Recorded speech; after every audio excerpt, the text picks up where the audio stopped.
Covid में आप सब लोगों ने वैक्सीन लगवाई और उसके साइड इफेक्ट देखे, क्योंकि वो ट्रायल बेस में ही थी, लेकिन आपको ठोक दी गई। स्टडी में पाया कि उसमें बहुत सारी ऐसी चीजें थी जो आपके ब्लड को थिक करती हैं, उससे आपके हार्ट पर प्रेशर पड़ता है और अटैक हो जाता है।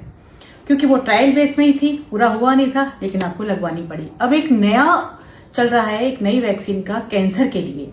ये वो वैक्सीन है जिसका ट्रायल अहमदाबाद में आदिवासी लड़कियों पर किया गया था और उसके बाद इतनी लड़कियों की तबीयत खराब हो गई कि सबके यूट्रस निकालने पड़े थे। आज भी वो केस बिल गेट्स के खिलाफ कोर्ट में हत्या का मुकदमा दर्ज है। फिर से वही कैंसर की वैक्सीन लगाने के लिए अब स्कूलों का प्रयोग किया जा रहा है और स्कूलों में वैक्सीन लगवाई जा रही है। वो अब आप कहोगे कि ये तो जागरूक करने के लिए होगा, लेकिन जागरूकता की इतनी चिंता होगी सरकार को तो पहले खाने पे जो जहर खा रहे हैं उसको, हवा में जो जहर है, पानी में जो जहर है, पहले उसको करे।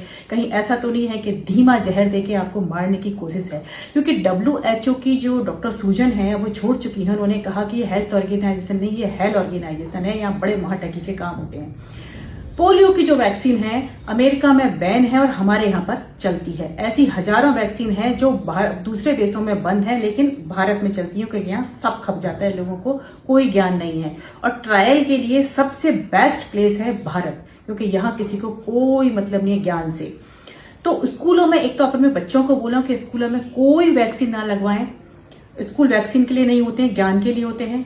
आप हॉस्पिटल में भी वैक्सीन लगवा रहे हैं तो पहले उनसे लिखित में लें कि इसके कोई साइड इफेक्ट नहीं है, क्योंकि वैक्सीन तभी काम में आती है जब उसके बहुत ट्रायल हो जाते हैं और लंबे समय तक वो देख लेते हैं उसके रिजल्ट्स। लेकिन यहाँ तो ट्रायल बेस के लिए भारत ही सबसे अच्छा है। तो वैक्सीन के लिए बहुत आपको सतर्क रहने की जरूरत है। स्कूलों में अपने बच्चों को बिल्कुल मना करें। और देखिए, जहां पर नहीं है ज्ञान वहीं चली महाठगी की दुकान। अब चाहे नेता हो या धर्म का बाण।